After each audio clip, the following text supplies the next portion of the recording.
কি সুন্দর পাখির কিচিমিচির শব্দ।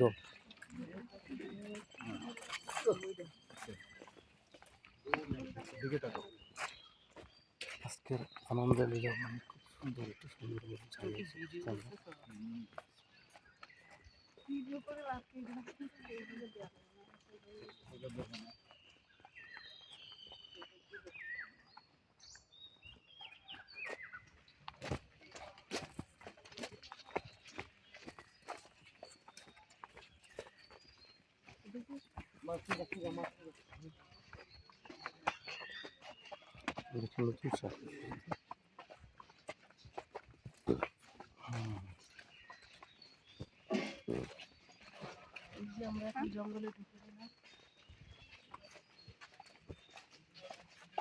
এখন সময় সকাল 7:15।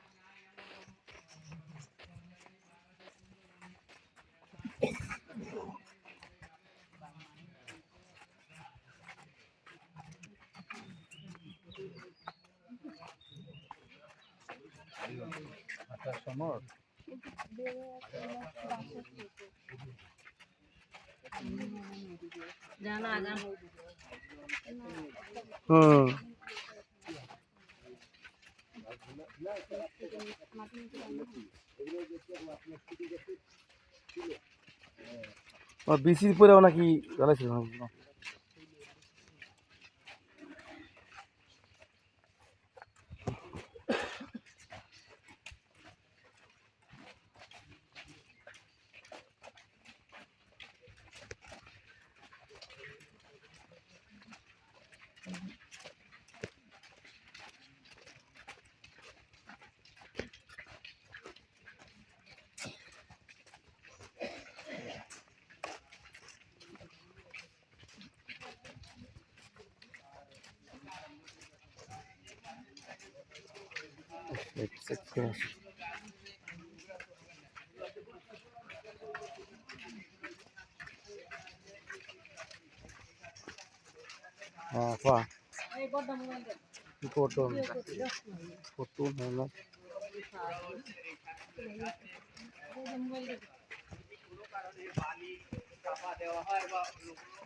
ক্যামেরাম্যানেরা ক্যামেরা তুলো না কেন?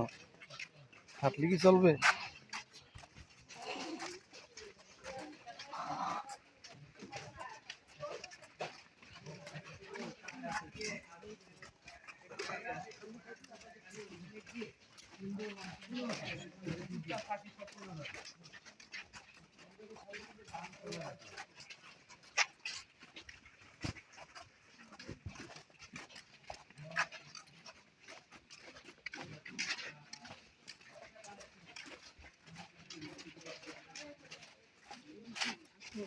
তো বিশাল হরিণের পা।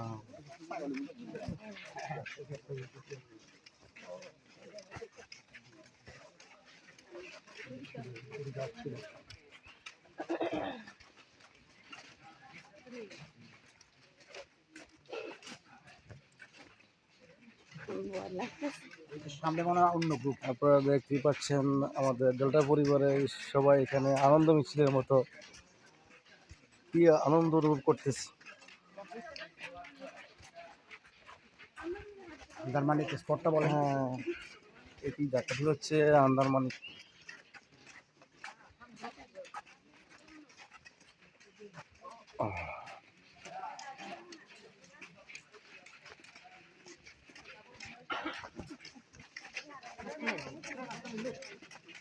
স্পিড বাড়ান, স্পিড বাড়ান সবাই।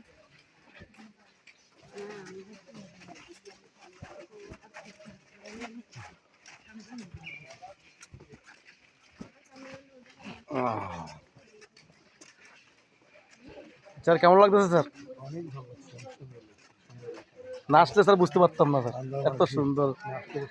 আগে তো শুনেছি, হ্যাঁ, পড়েছি, এখন এখন বাস্তবে দেখতেছি। জি। আলহামদুলিল্লাহ।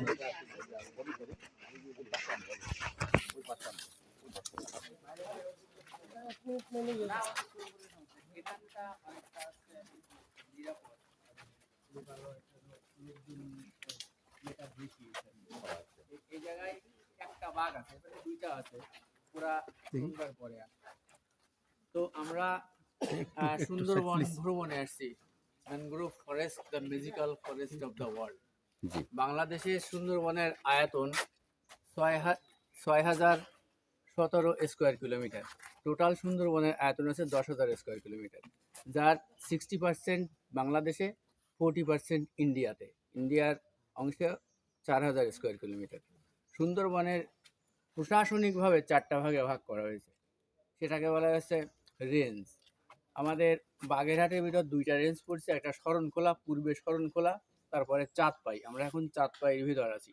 তারপর খুলনা, সবশেষ পশ্চিমে আছে সাতক্ষীরা রেঞ্জ। সাতক্ষীরার রেঞ্জটা রায়মঙ্গল নদীর মাধ্যমে বাংলাদেশ ভারতকে ডিভাইড করেছে। আমাদের পশ্চিমে আছে রায়মঙ্গল, পূর্বে আছে বলেশ্বর। বলেশ্বর আর রায়মঙ্গলের মাঝে যে সুন্দরবনটুকু, সেটুকু হচ্ছে বাংলাদেশের। তো সুন্দরবনে আমরা বিভিন্ন রকমের গাছপালা দেখতে পাই। এর ভিতর 234 প্রজাতির গাছ আছে। 234 প্রজাতির গাছ সুন্দরবনে আছে।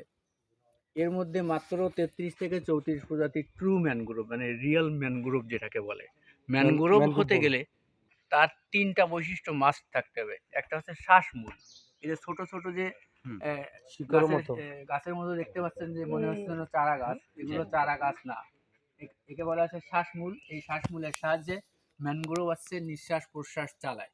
কোনো কারণে শ্বাসমূল ক্ষতিগ্রস্ত হলে এই গাছ মারা যাবে। দ্বিতীয় বৈশিষ্ট্য, অবশ্যই লবণাক্ততা হতে হবে, পানিতে লবণ পানি হতে হবে। তৃতীয় বৈশিষ্ট্য, জোয়ার ভাটা থাকতে হবে। ম্যানগ্রোভের 3টা বৈশিষ্ট্য: শ্বাসমূল, জোয়ার ভাটা, লবণাক্ততা। এছাড়া আমরা তাকে ম্যানগ্রোভ বলতে পারি না। এই যে একটা গাছ দেখতে পাচ্ছেন, এই গাছটার বয়স 60 থেকে 70 বছর হবে। আল্লাহ। সুন্দরবনের গাছের গ্রোথ রেটটা খুবই কম। সুবহানাল্লাহ। এই যে এই গাছের গোড়ার দিকে দেখেন, পাতলা একটা দেখাচ্ছে, রগের মতো দেখাচ্ছে। এটা আসলে গাছেরই একটা অংশ। ওই গাছ প্রাকৃতিকগতভাবে ওইটা তৈরি করে। ওইটাকে বলা হচ্ছে ঠেস মূল। একটা গাছ যখন একদিকে হেলে যায়, ও তখন ওই দিক দিয়ে একটা ঠেস মূল বানায় নেয়, মানে প্রাকৃতিক রক্ষা পাওয়ার জন্য। হ্যাঁ, রক্ষা পাওয়ার জন্য, ও যাতে এদিক ওদিক না করতে পারে, না পড়তে পারে। সুন্দরবনে বাঘ আছে, বাঘেরই রাজত্ব সব জায়গায়। ৬,০১৭ বর্গ কিলোমিটারের বাঘের কোনো নির্দিষ্ট সীমা নাই, সে সব জায়গায় যেতে পারে, মানে আনলিমিটেড। হ্যাঁ, আনলিমিটেড। আর বাঘের জন্ম হয়েছে হরিণ খাওয়ার জন্য। তো সুন্দরবনে বাঘ আছে 125টার মতো, আর কিছু বাচ্চা টাচ্চা দিয়ে মোটামুটি ধারণা করা যায় 150-র মতো আছে। আগে আমরা যে বাঘের একটা পায়ের ছাপ দেখে আসছি, ওটাকে বলেছে পাগ মার্ক। একটা পাগ মার্ক, মানুষের যেরকম ফিঙ্গার এর সাথে একটা মানুষের ফিঙ্গারের সাথে একটা মিলে না, বাঘেরও পাগ মার্ক একটার সাথে একটা মিলে না। বাঘ আগে পাগ মার্কের সাহায্যে গণনা করা হতো, এখন ক্যামেরা ট্র্যাপিং এর মাধ্যমে গণনা করা হয়। ক্যামেরা ট্র্যাপিং এর বিষয় হচ্ছে কি, বাঘের গায়ে যে ডোরা দেয়া আছে, এ আমার একটার সাথে আর একটা মিলে না। সুন্দরবনে বানর আছে 20,000-এর মতো, হরিণ আছে 1,25,000 থেকে 1,50,000-এর মতো, কাঁকড়া আছে 14 প্রজাতির মতো, আর চিংড়ি আছে 26 প্রজাতির মতো। সুন্দরবন থেকে যারা রিসোর্স কালেক্ট করে, এদের বলা হয়েছে বনজীবী। বনজীবীরা 3 প্রকার। এক হচ্ছে মৌয়াল, এরা হচ্ছে হানি হান্টার বলা হয়, মধু সংগ্রহ করে। আর গোলপাতা আর কাঠ যারা সংগ্রহ করে, তাদের বলা হয় বাওয়াল। আর মাছ কাঁকড়া যারা সংগ্রহ করে, তাদের বলা হয়েছে জেলে। সুন্দরবনের সব থেকে উৎকৃষ্ট মধু হয় খলিশা ফুলের মধু থেকে, খলিশা গাছ থেকে সব থেকে উৎকৃষ্ট মধু হয়। মধু সাধারণত সাতক্ষীরা রেঞ্জে বেশি পাওয়া যায়, ওইখানে গরান আর খলিশা গাছের সংখ্যা বেশি। তারপরে আধিক্যের ভিত্তিতে সুন্দরবনের সব থেকে মধু আসে গরান গাছ থেকে। প্রায় 80%-এর মতো মধু গরান থেকে আসে। কলিজা গাছটা কি স্যার?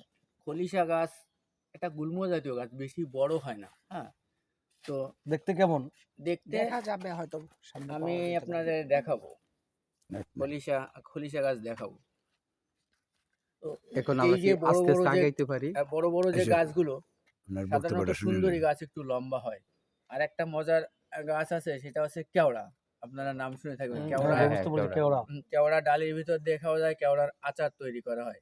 এই কেওড়ার মাধ্যমেই হরিণের সাথে বানরের একটা বন্ধুত্ব তৈরি হয়েছে। বানর কেওড়া গাছের পাতা নিচে ফেলে, হরিণ খায়। এর সাহায্যে বানরের সাথে হরিণের চমৎকার একটা মেলবন্ধন তৈরি হয়েছে। তো আরো আপনাদের